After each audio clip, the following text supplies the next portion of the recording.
Saat ini kami siap Tuhan untuk mengerti kehendak Tuhan di hari-hari ini. Kehendak Tuhan. Bukan doa-doa kami, tapi kehendak Tuhan. Bukan rencana kami, tapi kehendak Tuhan. Apa yang menjadi kehendak Tuhan saat ini bagi gerejamu di seluruh dunia dan termasuk kami Tuhan? Nyatakanlah saat ini Tuhan, supaya kami fokus. Supaya dari sekian banyak angan-angan, cita-cita, keinginan kami mengerucut hanya pada satu kehendak Tuhan. Roh Kudus, ambil alih setiap anak-anak-Mu Tuhan. Hati, pikiran, kehendak mereka. Demikian juga hamba-Mu, ambil alih sepenuhnya. Berkati kesehatan, kekuatannya, mampukan dia berdiri di altar-Mu yang kudus, Bapa. Sekali lagi layakkan kami Tuhan masuk dalam kekudusan-Mu saat ini, Bapa. Mari Roh Kudus berfirman dengan berlimpah-limpah. Dan kami siap mendengarnya, menyimaknya, serta melaksanakannya di hari-hari ini, Bapa. Demi nama Tuhan Yesus, yang siap menyambut firman Tuhan dengan penuh sukacita, kita sama-sama katakan haleluya, amin. Katakan haleluya, amin. Bisa lebih tinggi suaranya, haleluya, amin. Tepuk tangan yang terbaik bagi Tuhan. Haleluya, haleluya. Sebelum saudara duduk, salam minimal 2-3 orang dengan senyuman yang terbaik. Haleluya. Ucapkan kata-kata yang memberkati orang yang engkau salam. Ya, biasakan mengucapkan kata-kata, jangan pasif ya. Haleluya. Ya. Oke. Silakan duduk. Makasih buat Bapak Ibu dan tim Praise and Worship yang sungguh memberkati semua jemaat dan yang sungguh juga menyenangkan hati Tuhan. Ya, terima kasih. Biarlah Tuhan semakin mengurapi. Lihat dulu, dapat nggak? Iya, tapi dapat nggak tadi? Ya, baik. Shalom Bapak Ibu. Oh, belum fokus. Tunggu dulu fokus semua, baru disapa. Oke, shalom. Ya, anak sekolah minggu diberkati Tuhan, amin. Oke, baiklah Bapak Ibu Saudara yang dikasihi oleh Tuhan. Senang berjumpa kembali dengan jemaat Tuhan di GPHI di tempat ini. Kiranya Tuhan semakin memberkati kita, jasmani, rohani, materi, dan juga rumah tangga keluarga kita. Yang setuju katakan amin. Baik, mari kita fokus semua ya. Mari kita fokus. Yang ada di luar bersegeralah masuk supaya tidak ketinggalan. Baik Bapak Ibu yang dikasihi oleh Tuhan Yesus Kristus. Hari ini kita akan diingatkan kembali oleh firman Tuhan ya, bahwa kita sudah hidup di hari-hari yang menyenangkan, bahkan hari-hari yang paling menyenangkan dalam kehidupan orang percaya. Hari-hari mana sudah semakin dekat perjumpaan kita dengan Tuhan Yesus Kristus di awan permai. Yang setuju katakan amin. Nah, tema hari ini yaitu mempersiapkan diri ya. Mempersiapkan diri menghadapi kedatangan Kristus dan kedatangan antikristus. Saya ulangi.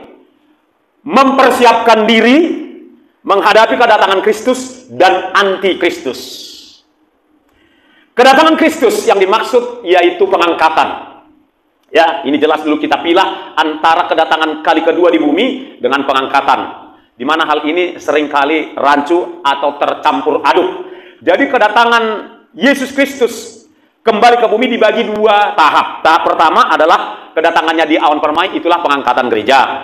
Lalu kedatangan kali kedua di bumi, nah itu kedatangan kali kedua kembali di bumi itu setelah pengangkatan gereja, setelah 7 tahun pengangkatan gereja, setelah 7 tahun masa kesukaran besar atau masa tribulasi. Nah, jadi itu yang dimaksud sesungguhnya kedatangan kali kedua di bumi, ya.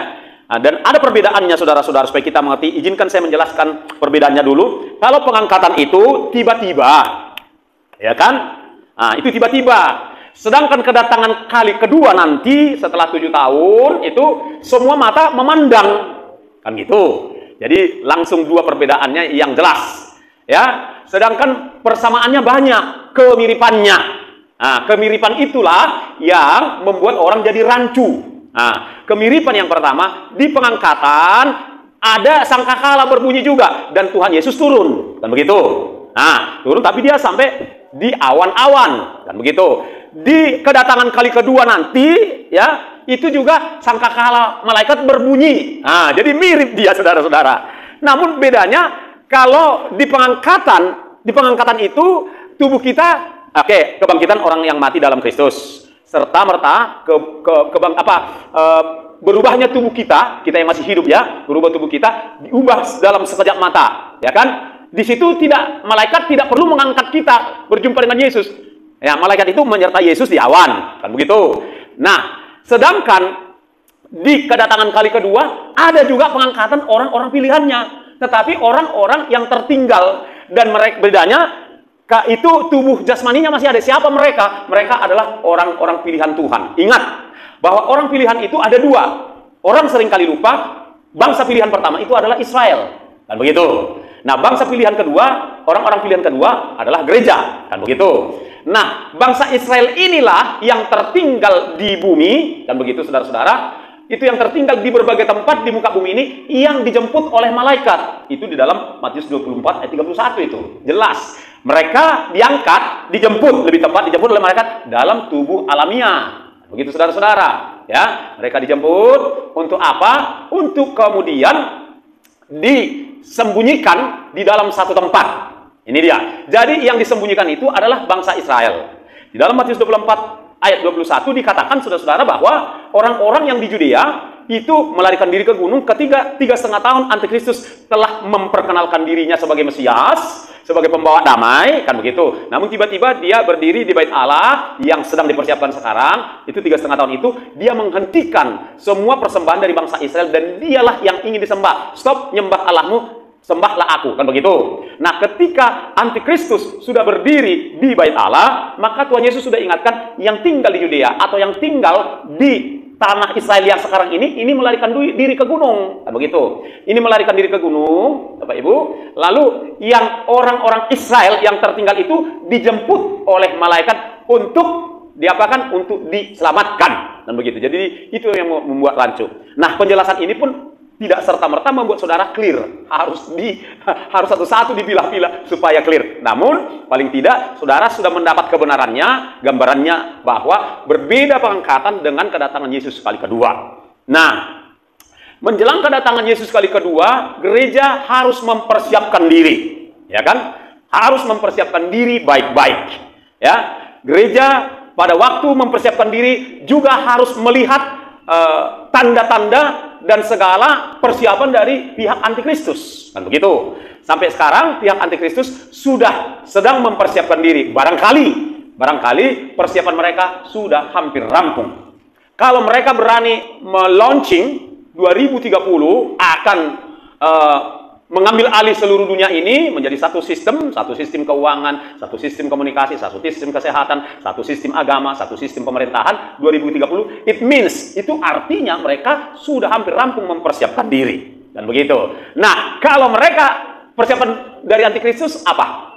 Ya, persiapan dari tim Antikristus itu apa? Mempersiapkan pemerintahan Antikristus. Dalam mempersiapkan pemerintahan Antikristus, apa yang mereka mau lakukan? Menjerat seluruh manusia di muka bumi di bawah kendali mereka. Itulah persiapan mereka, kan begitu. Sedangkan kita, persiapan gereja menyambut Kristus, ya, adalah mempersiapkan iman kita, mempersiapkan hubungan kita, membenahi pola pikir kita, membenahi agenda kita.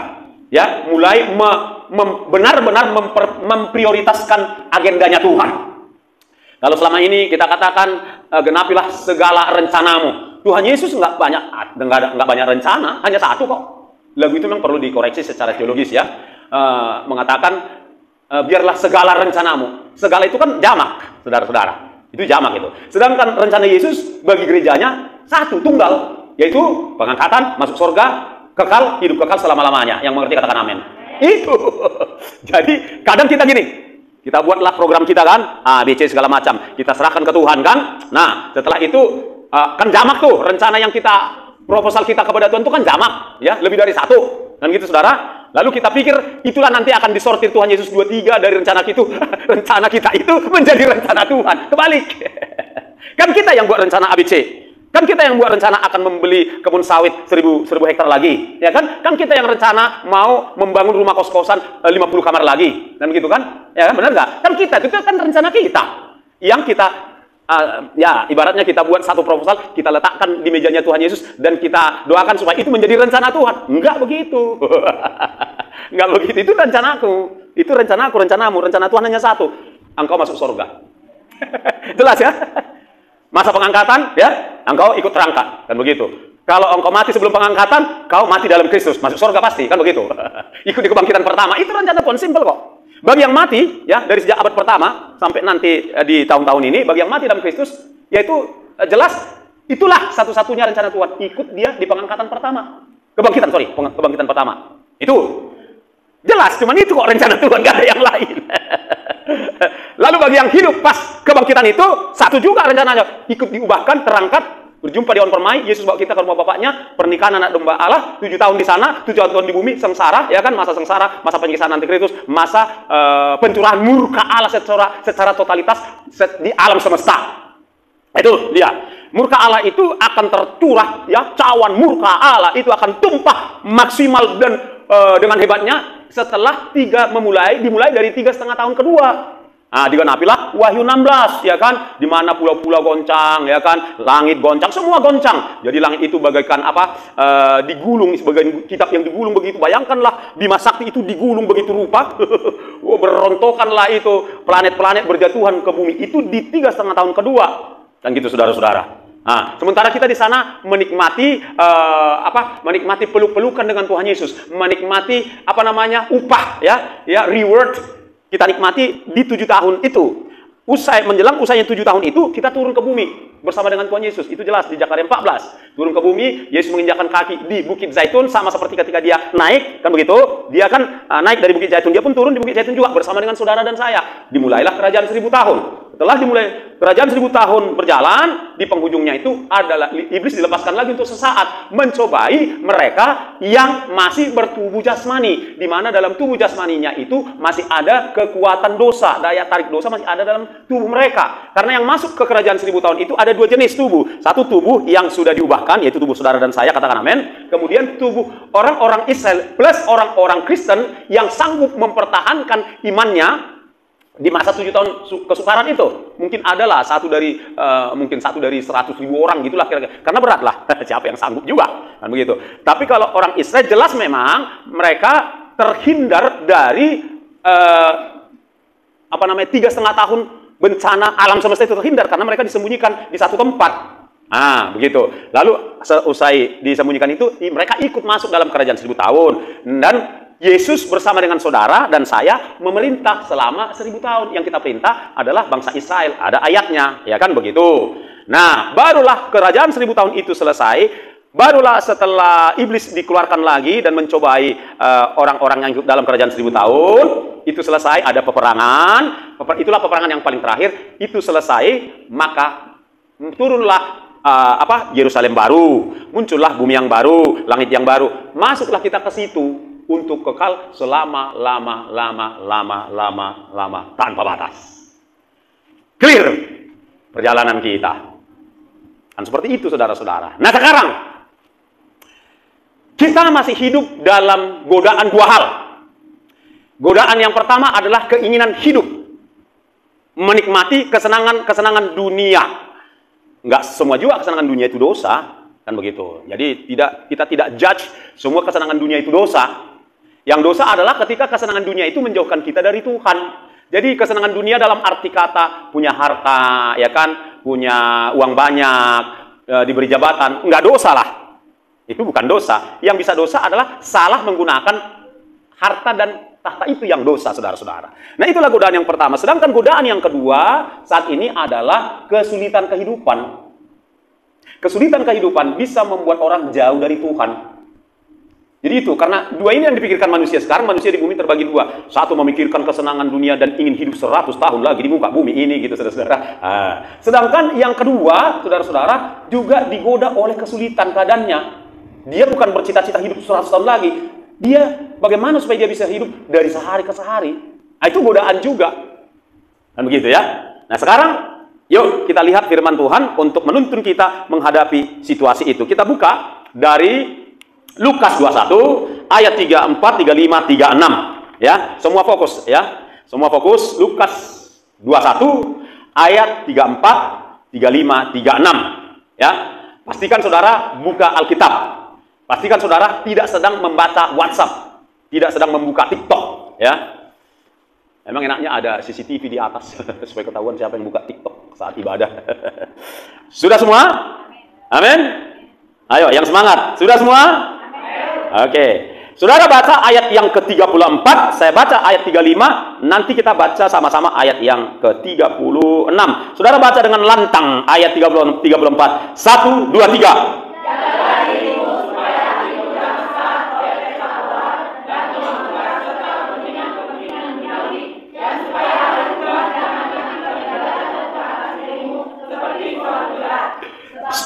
Biar saya baca, saudara simak.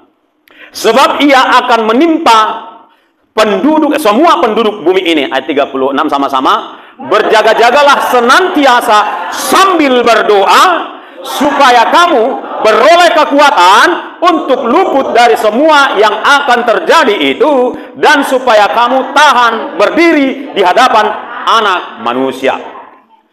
Izinkan saya membagi dua situasi. Situasi yang pertama adalah situasi sekarang sampai pada titik pengangkatan. Situasi yang kedua adalah pasca pengangkatan. Situasi yang pertama itu yaitu hari-hari ini munculnya kesulitan demi kesulitan. Ya kan? Kesulitan demi kesulitan sedang dihadapi oleh hampir semua, katakanlah 90% manusia di muka bumi ini saat ini sedang menghadapi kesulitan. Kan begitu? Saudara-saudara, contoh kesulitannya itu ada banyak perusahaan yang tutup. Ya, saudara lihat mal-mal sudah pada tutup sebagian. Saudara, kemudian apa lagi?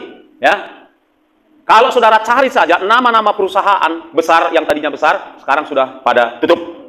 Akibatnya apa? Akibatnya banyak pengangguran. Nah, kalau banyak pengangguran, akibatnya apa? Istri, anak susah makan. Kalau udah susah makan, sakit-sakitan.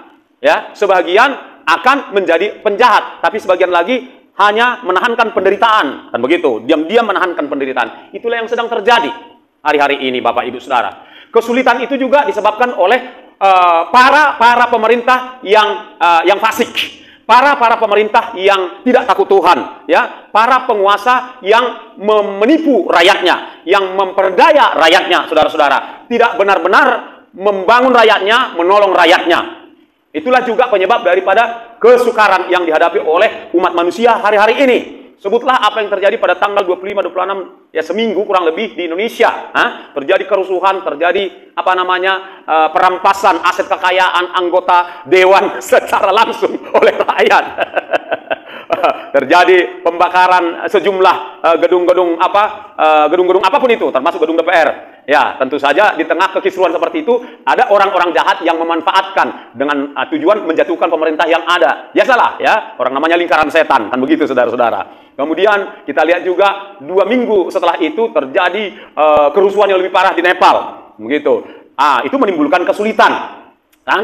Berdampak kepada keuangan, kan gitu, saudara-saudara. Kemudian terjadi juga kerusuhan antara imigran dari negara Timur Tengah yang ada di Australia, Kanada, gitu ya, Amerika, Eropa, karena mereka baru sadar bahwa kedatangan mereka ini mengganggu kehidupan mereka sebelumnya. Terjadi kerusuhan, terjadi bentrok tiga pihak. Bentrok dari penduduk setempat, ya, dengan warga imigran, dengan pihak keamanan, terjadi bentrok, terjadi kerusakan dan seterusnya. Itu menimbulkan kesulitan ekonomi. Nah, kesulitan ekonomi, kerugian demi kerugian yang diakibatkan oleh kerusuhan itu akan berakumulasi kepada kesulitan makro, ya, kesulitan global. Kesulitan global akan mengakibatkan kesulitan pada individu-individu.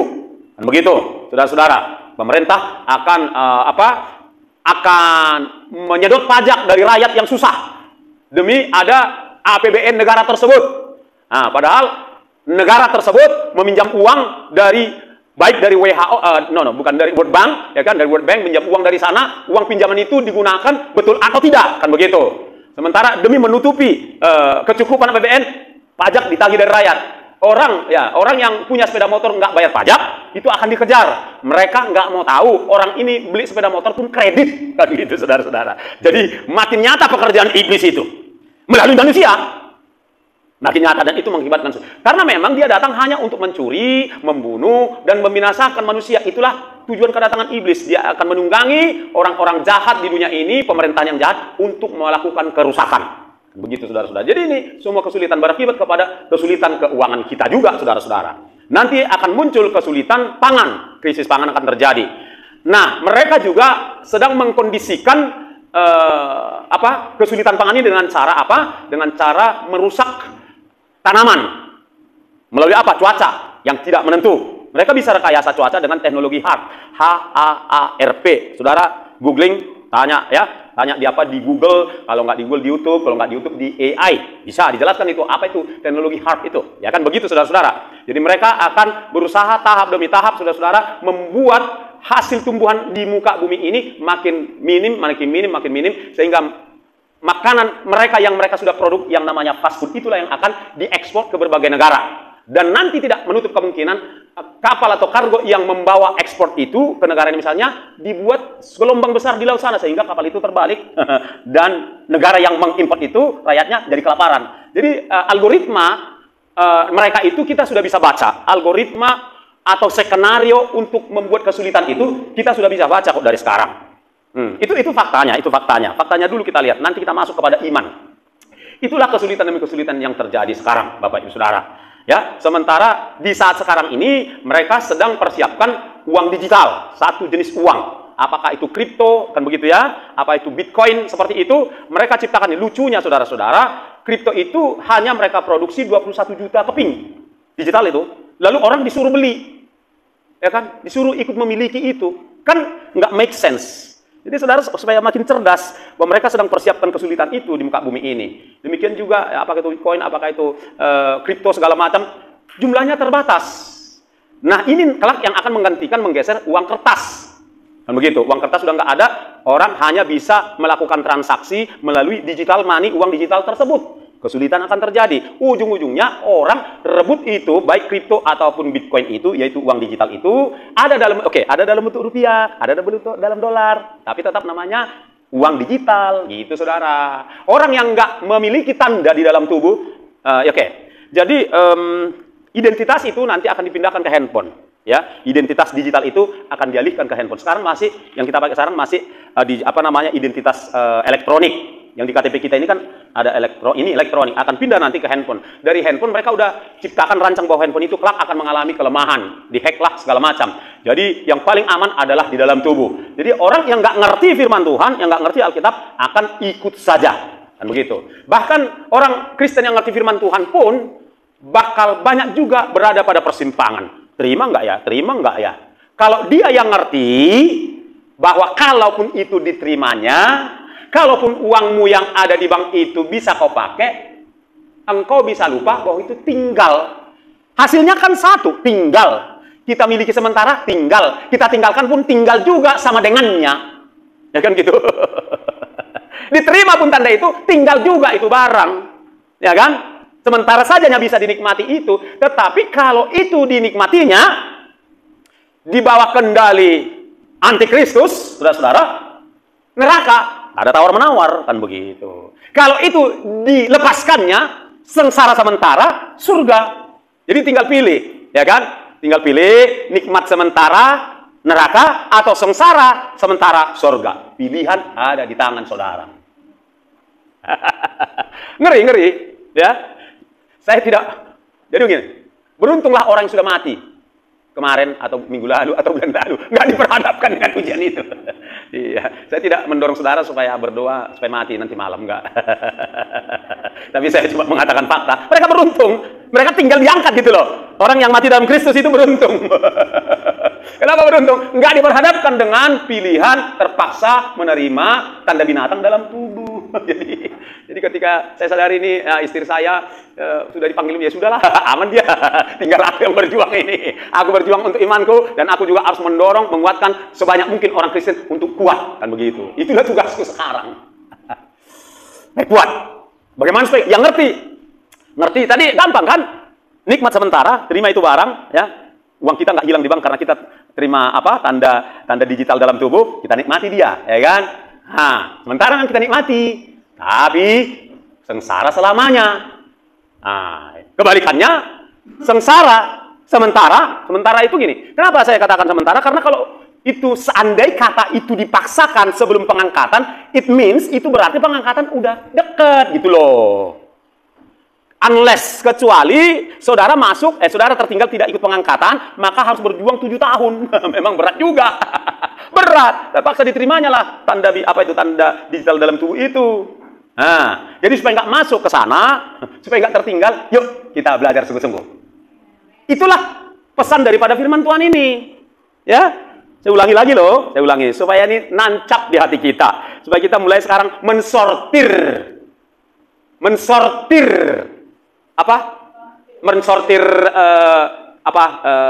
rencana-rencana kita, agenda kita hari-hari ini. Mulai disortir, mulai disisihkan. Kok prioritas pekerjaan Tuhan nama, hubungan dengan Tuhan nama. Jadi ke situ mengerucut kepada satu prioritas. Saya ulangi lagi nih, saudara ikuti baik-baik ya. Dengar baik-baik, dengar baik. Duduk manis saja. Yang penting jangan buka WhatsApp dan buka TikTok. Oke? Jagalah dirimu supaya hatimu jangan syarat dengan pesta pora. Nggak berpesta pun saudara, tapi hatimu rasanya pingin terus berpesta. Ingin berpesta, kan begitu, ya kan? Kalau uangnya banyak, kayak siapa? Cristiano Ronaldo, banyak uangnya, kan? Istrinya minta apa? Bukan Lamborghini, Bugatti. Bugatti di atas Lamborghini 120 miliar satu. Nah, dikasihkannya. Ya kan dikerjai dulu dia. Kau keluar dari rumah ini katanya. Tahu dipersiapkan semua rumahnya untuk ulang tahun istrinya. Tahu udah tersedia di sana Bugatti. Ya kan? Nah, itu Cristiano Ronaldo gitu kerjanya. Ulang tahun mamanya, ya kan, tertinggal satu, barunya 5 anaknya dari beberapa perempuan kan gitu kan. Nah, si perempuan ini ngambeklah dia, kalau gitu nggak usah lah, berangkatlah kalian ya, aku nggak berharga di rumah ini katanya. Tiba-tiba berubah rencana, ayo masuk semua ke pesawat pribadi, jet pribadi, dari Portugal, dari Portugis ke Dubai. Wah, masih cuma 8 jam udah sampai. Pesta orang itu, karena banyak duitnya. Kalau hatimu pesta banyak duit rupanya, makanya pesta hatimu. Nggak enak Bapak ini, nggak enak kalimatnya. Ya kadang, ya perlu juga saya sekali kalimat yang nggak enak kan? Dan gitu saudara-saudara. Ada orang seperti itu, pengennya pesta. Apalagi anak-anak Gen Z, generasi Z ini, pengennya senang-senang aja. Pengennya pulsa pakai untuk handphone, dilengkapi bapak sama mama. Kerjanya tidur aja, ya kan? Sarapan disiapkan, ya kan? Tempat tidurnya nggak bisa dibereskan. Banyak anak Gen Z di luar negeri, di Selandia Baru kayak gitu. Di Medan, di sini nggak ada yang kayak gitu. Semua nurut. Itu pesta pora itu namanya. Pengennya pesta pora, pengennya senang-senang. Ya kan? Bukannya bantuin orang tua cari duit. Ya kan? Bantu orang tua lah cari duit. Apa kek? Ya kan? Terserah. Jaga parkir kek, cuci piring di restoran kek, jadi affiliator kek. Kau pikir nggak ngerti aku affiliate? Taunya aku. Itu kan bisa kau kerjakan. Itu pun tak mau kau kerjakan. Mau senang-senang, pakai lengkap, makanan lengkap, handphone buruk, ganti pak, ganti mak. Itu pesta pora itu, nggak tahu diri itu. Di sini nggak ada, haleluya. Nggak ada yang tersinggung. Iya. Jadi cek hatimu. Semua pegang hatinya dulu, masih di situ nggak hatinya. Cek hatimu, periksa hatimu. Ya, apalagi? Dan kemabukan, mabuk. Ya, selain mabuk tua, ya kan? Mabuk hawa nafsu, ya kan? Mabuk lihat handphone, bangunnya jam 8, mana ada bangun jam 5 anak Gen Z. Bangun jam 8, dari jam 8 sampai nanti jam 2 masih tiktokan. Lalu Gen Z bilang, bukan cuma kami pak, bapak kami pun mama kami mau kayak gitu, betul. Ada juga orang tua kayak gitu. Haleluya. Semoga banyak yang tersinggung. Ya kan? Mabuk apa lagi? Mabuk kekuasaan. Mabuk apa lagi? Mabuk kemewahan. Mabuk apa lagi? Mabuk kan kita lihat orang-orang yang duduk di pemerintahan sana mabuk kekayaan. Iya kan? Anggota dewan mabuk kekayaan, mabuk kesenangan. Lupa memikirkan rakyatnya. Mabuk itu namanya. Kan gitu. Kita jangan ikut-ikutan mabuk. Amin. Amin. Wah, aminnya ini terpaksa, nggak ikhlas ini. Jangan ikut-ikutan mabuk. Ya kan? Handphone pun harus kita betul-betul minta kekuatan Tuhan melepaskan handphone itu. Kuncinya usahakan tidur paling lama jam 11. Kalau bisa jam 10 tidur supaya nggak tergoda melihat handphone ini. Karena makin malam kan makin sepi, makin enak menikmati.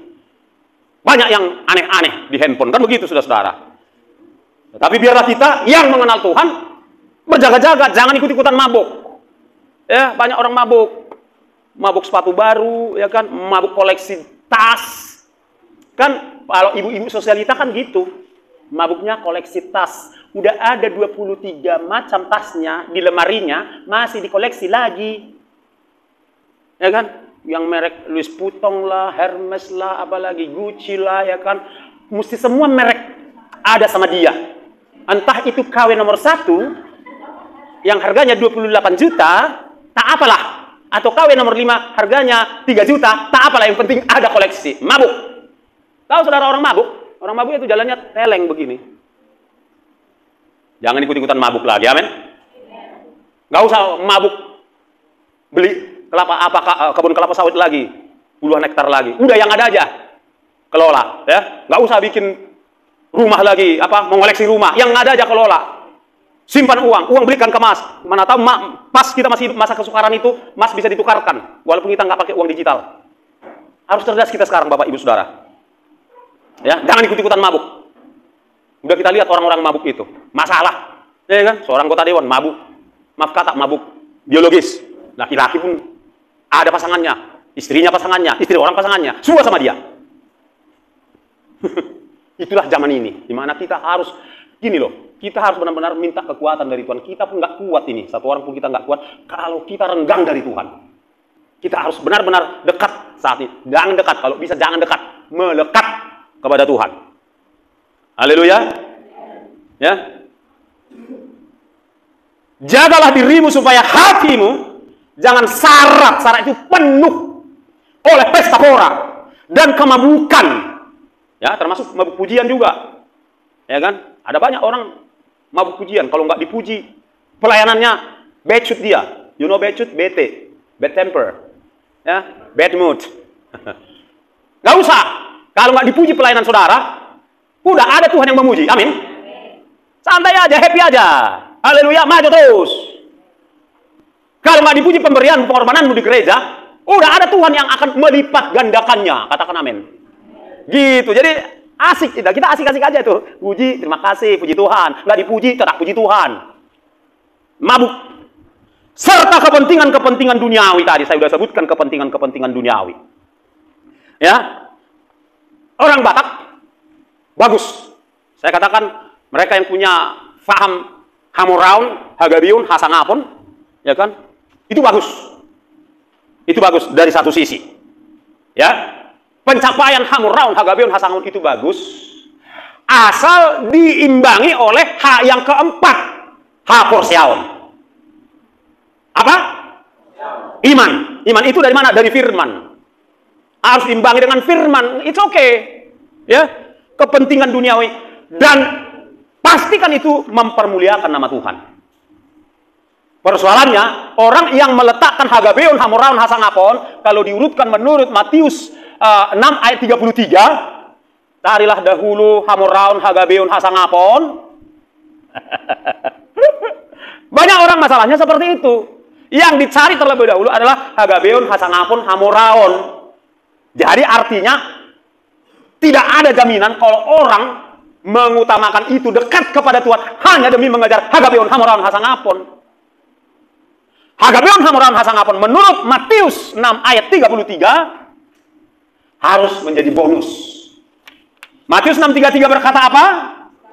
Carilah dahulu kerajaan Allah dan firman-Nya, itu ditambahkan itu nanti Hagabeon, Hamoraun, Hasangapon. Amin. Itu sebabnya orang-orang yang mencapai Hagabeon, Hamoraun, Hasangapon dan menempatkan firman Tuhan di urutan kedua biasanya lambai. Biasanya hanyut. Biasanya begitu. Datang ke gereja hanya untuk sekedar isi absen di dalam kitabnya Tuhan. Gak sungguh-sungguh menempatkan Tuhan, pribadi Tuhan nomor satu. Ada banyak orang datang ke gereja karena sakit dan tujuannya supaya sembuh. Salah? Enggak. Yang salah adalah ketika yang dicarinya ke gereja adalah kesembuhan, bukan Tuhan Yesus si penyembuh. Itu salah. Dan begitu. Dan kebanyakan orang seperti 10 penyakit kusta.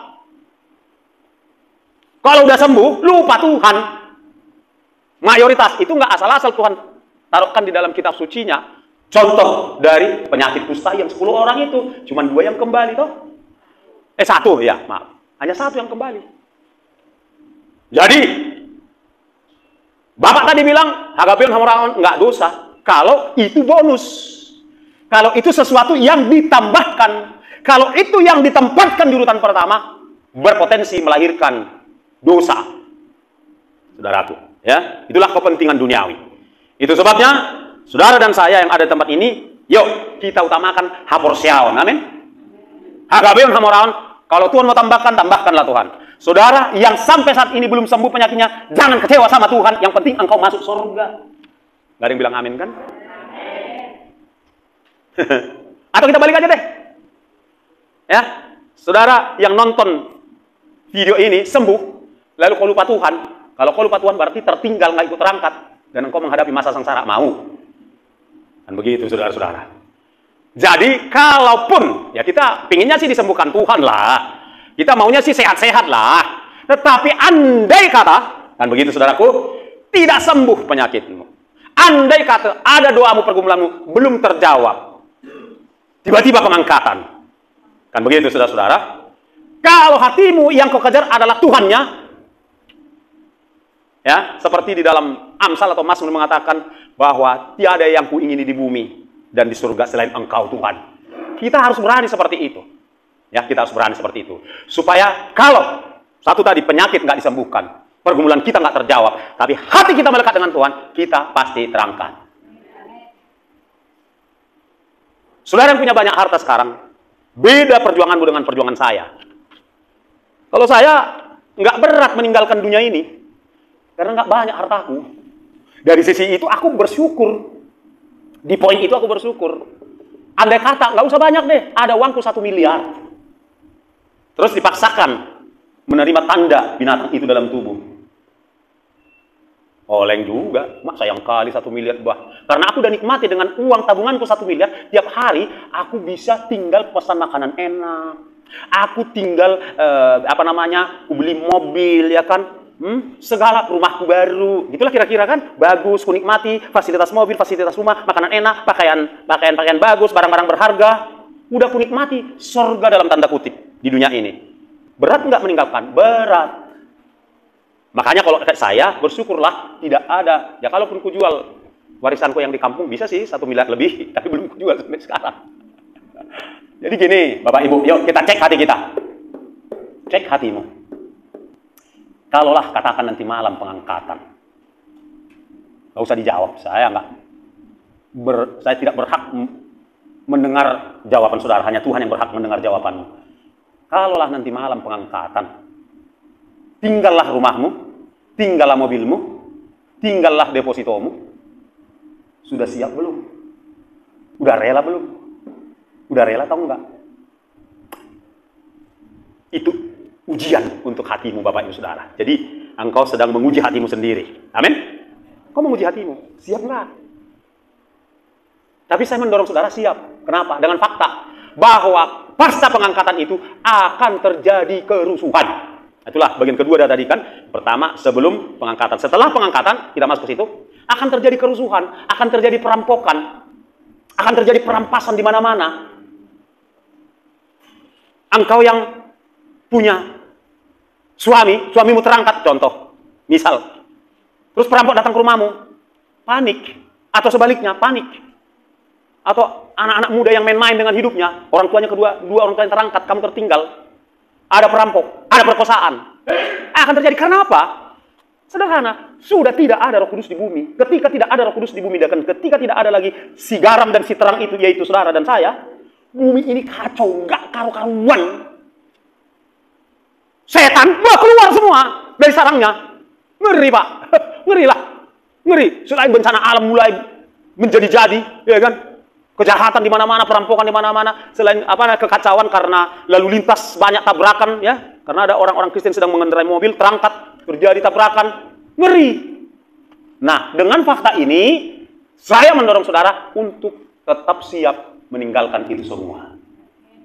Saya bantu saudara berpikir, membantu mindset saudara. Kalaupun bukan karena pengangkatan. Haleluya. Kita ini paling lama menikmati itu hanya sampai firman Tuhan, bukan firman, ya fakta lah saya katakan, 80 tahun, 70 tahun, 80 tahun. Pak, izin Bapak umur berapa sekarang? Ya Pak? Berapa? 62 ya Pak ya? Baik. Oke. Pak Togu, berapa umurnya sekarang? Ya? 43. Oke lah. Nanti, oke gini, biar kita cek dulu ini mindset kita. Bapak berharap hidup sampai berapa tahun? Berharap nih, berharap. 80. 80 kurang 43 berapa? Nah, 37 tahun lagi Bapak bisa menikmati. Habis itu Bapak kemana? Meninggalkan dunia kan? Ya kan Pak? Nah, ini kita cek dulu, ini pola pikir kita. Kan meninggalkan dunia. Berarti, apa yang Bapak kumpulkan selama ini kan tinggal toh? Tinggal apa dibawa? Nah, itu dia. Bapak tadi 61 ya Pak? 62 ya Pak ya? Mohon izin tanya, sampai umur berapa Bapak rindu hidup sampai umur berapa? Kerinduan Bapak nih, ingin hidup berapa tahun lagi? 70 atau katakanlah 80 lah dulu katakan. Kan begitu ya Pak ya? Ya, kalau Tuhan Yesus belum datang sampai Bapak usia 80, kiranya hiduplah supaya tetap ada yang memainkan bass di gereja ini kan. Anak muda kalah, boy. Kalah coy. Ada orang tua yang asik, nikmati dari apa namanya waktu di betot itu. 80 kan Pak? Nah, Bapak kan ada harta Bapak sekarang kan? Ada. Kan? Ada anak kan? Ada istri. Istri, anak, harta, ketika Bapak meninggalkan dunia, Bapak bawa atau tinggal? Tinggal kan? Itu pasti kan? Pasti. Jadi itulah Bapak Ibu Saudara, cara kita membentuk mindset kita. Ternyata tinggalnya semua, walaupun bukan karena pengangkatan. Tinggal semua. Jadi buat apa kita melakukan usaha, pekerjaan yang sia-sia, atau mungkin sampai melakukan dosa, kalau toh tinggalnya itu. Untuk apa kita mengumpulkan semua itu, kalau itu tidak bisa membuat kita hidup selamanya di bumi. Jelas ya matematikanya ya? Jelas lah. Nggak bisa itu, seberapa banyak pun hartamu. Ya, seperti Ronaldo, kalau Cristiano Ronaldo jumpa sama aku mau kuinjili dia. Kalau untuk level Indonesia dia orang kayak ke-30 terkaya di Indonesia lah dia Pak. Saya coba cek dia punya aset itu sekitar 17 triliun rupiah. Ya, berarti itu levelnya orang kaya 30. Nah, saya pengen bilang sama dia, Ronaldo, saya akan uji otaknya, logikanya, mindsetnya seperti cara pagi hari ini. Sampai umur berapa kau rindu hidup di bumi? I wanna be 100 years. Oke, 100 years. How old are you now? Berapa umurmu sekarang? Taruhlah berapa? 40 atau 50 gitu kan? Berarti 50 tahun lagi. After 50 years next, do you bring all of your wealth? Kau bawa ke semua hartamu? Mana mungkin katanya, tinggal. Jadi fix. Absolut. Tidak bisa ditawar-tawar, tinggal. Kekayaan segitu pun tinggal, Pak. Dan begitu. Nah, oleh sebab itu, pastikan dirimu rela meninggalkan itu, pastikan dirimu siap ketemu dengan Tuhan Yesus. Yang siap ketemu Tuhan Yesus, tepuk tangan bagi Tuhan. Itu dia Bapak Ibu Saudara. Itu yang menjadi tujuan hidup kita. Itu sebabnya Bapak Ibu Saudara, hari-hari ini gunakanlah, ya, yuk kita buka firman Tuhan sebagai bagian penutup, saudaraku. Jadi apa yang harus kita lakukan hari-hari ini, kan begitu? Oke. Mari kita mengumpulkan, ya, mari kita mengumpulkan harta kita di surga. Matius 6 ayat 20, dengan cepat seseorang sudah menemukan, bacakan Matius 6 20 dan sekalian ditampilkan. Sudah tampil? Ya, boleh lebih kencang lagi Pak, silakan.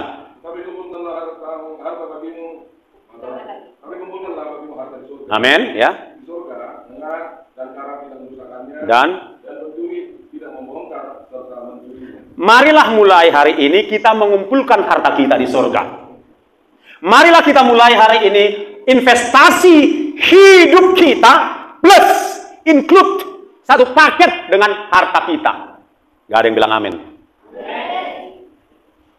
Saya akan ulangi. Mungkin saudara konsentrasinya nggak penuh. Marilah kita mulai hari ini investasikan hidup dan harta kita satu paket di surga. Berkurang yang bilang amin.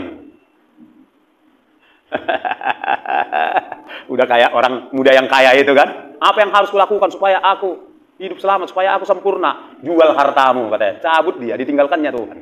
Janganlah kiranya kita seperti itu. Kumpulkan. Bagaimana cara mengumpulkan harta? Investasikan waktumu, doamu, duitmu di pelayanan ini. Mikir lo. Cuma mau dapat untung dari Tuhan aja kau. Giliran kau ditantang investasikan hartamu di pekerjaan Tuhan, diamnya kau. Itu caranya. Investasikan hidupmu, doamu, waktumu, hartamu di pelayanan ini. Karena ini adalah pundi-pundinya Tuhan. Gereja ini pelayanan adalah pundi-pundi Tuhan untuk menampung investasimu. Apalagi model pundi-pundi Tuhan, penginjilan. Gunakan waktumu menginjili seseorang. Pastikan di sepanjang tahun ini, atau paling tidak satu dalam sebulan, ada orang yang kau beritahu Injil. Yang cuma ibadah. Nah, ibadah ini kan bisa hanya untuk store muka di gereja. Tapi pastikan engkau ada menginjili orang yang non-Kristen. Kalau yang Kristen itu udah munmen dengar firman. Sebagian bertumbuh, sebagian ya namanya munmen. Terbuang gitu aja firman itu. Serius Pak, saya ngomong keras. Pastikan engkau ada menginjili seseorang. Apa susahnya menginjili? Enggak susah. Tinggal ajak ngomong, kenalan, cakap-cakap. Dari situ nanti Roh Kudus akan buka kesempatan engkau memberitakan Yesus. Paling tidak engkau mengatakan Tuhan Yesus memberkati. Engkau sudah memperkenalkan nama Tuhanmu. Yang nangkap katakan amin. Iya. Apalagi cara kumpulan, bantu hamba-hamba Tuhan. Saya ngomong apa adanya. Saudara enggak saya maksudkan untuk bantu saya. Ada cara Tuhan membantu saya. Tapi bantu hamba-hamba Tuhan, para penginjil. Sebab uang yang Tuhan titipkan di tanganmu bukan milikmu 100%. Saya ulangi sekali. Uang yang ada di tanganmu bukan kau punya itu 100%. Ada itu bagian orang lain. Katakan amin. Jadi kalau engkau mau mengumpulkan hartamu, membantu pelayanan di tempat ini, membantu penginjilan, juga engkau menginjili, membantu hamba-hamba Tuhan, engkau sedang mengumpulkan harta di sorga. Itu yang harus kita lakukan hari-hari ini. Yang kedua, gunakan waktu. Ya, di dalam Efesus 5:16, tolong tampilkan. Di dalam Efesus 5:16 dikatakan, pergunakanlah waktu yang masih ada ini dengan baik. Amin. Karena waktu-waktu ini adalah jahat. Kalau engkau gunakan hanya menonton TikTok, di TikTok itu apalagi kalau udah malam, banyak yang aneh-aneh. Itu buktinya jahat. Gunakan. Bagaimana cara menggunakannya? Bereskan dulu rumahmu. Ya kan? Sapu rumahmu, jangan berantakan. Ya kan? Istri melayani suami, suami melayani istri. Suami-suami Batak biasakan sendok nasi untuk piring istrimu. Nggak istri mengalop pak, nggak istri belanja tuh pasar amar butak-butak. Gimana mengalop pak merbau, gimana menyajikan tuh meja, gimana musim menedok. Idahmu, kenakan kau. Ada itu konsep kerajaan Allah nggak begitu, kerajaan dunia yang kayak gitu, pada jahon. Shalom bapak-bapak, layani istrimu. Udah kalau nama nuruk, boleh nak dulu, mami buat doan, mami besok covid, mami nggak ada itu dalam kerajaan Allah, kerajaan dunia itu. Amin. Iya, gunakan waktu yang ada. Yang anak muda, bersihkan tempat tidurmu, rapikan sepatumu. Kalau itu aja nggak bisa kau kerjakan, bantu mama, bantu bapak di rumah. Jangan jalan-jalan aja, jangan tiktokan aja. Gunakan waktu yang ada, baca firman, haleluya. Bangun langsung doa, penyembahan. Baca firman, malas baca firman. Apa? Download Alkitab suara. Sebenarnya nggak saya sarankan, tapi paling nggak saudara dengar firman lah. Download Alkitab suara, dengarkan itu. Masa taruh telinga sambil kerja bisa? Itu positifnya. Baca firman pun malas. Iya, kalau dicek satu-satu nih, siapa yang baca firman tadi pagi? Coba angkat tangan, baca firman tadi pagi. 1, 2, 3, 4, 5, 6, 7, 8. Ih, luar biasa. 30%. Tepuk tangan bagi Tuhan. Bapak tahu biasanya dari 100 orang cuma 5. Saya kan selalu lakukan itu. Siapa yang baca firman tadi pagi? Cuma 5 orang. Yang lain kemana? Tidur. Jangan tidur aja. Amin. Yang ketiga, tadi ya penginjilan. Yang kedua tadi apa? Gunakan waktu. Yang ketiga, gunakan waktu tepat guna. Guna sudah itu koliho. Amin. Kalau nggak penting, nggak usah belilah sekarang ini. Simpan, hemat. Amin. Hematlah untuk boros, tapi boroslah untuk pekerjaan Tuhan. Saya ulangi, hematlah, ya. Hemat artinya boros beli ini itu yang nggak penting, tapi boroslah untuk pekerjaan Tuhan, karena engkau tidak kehilangan upahmu. Amin.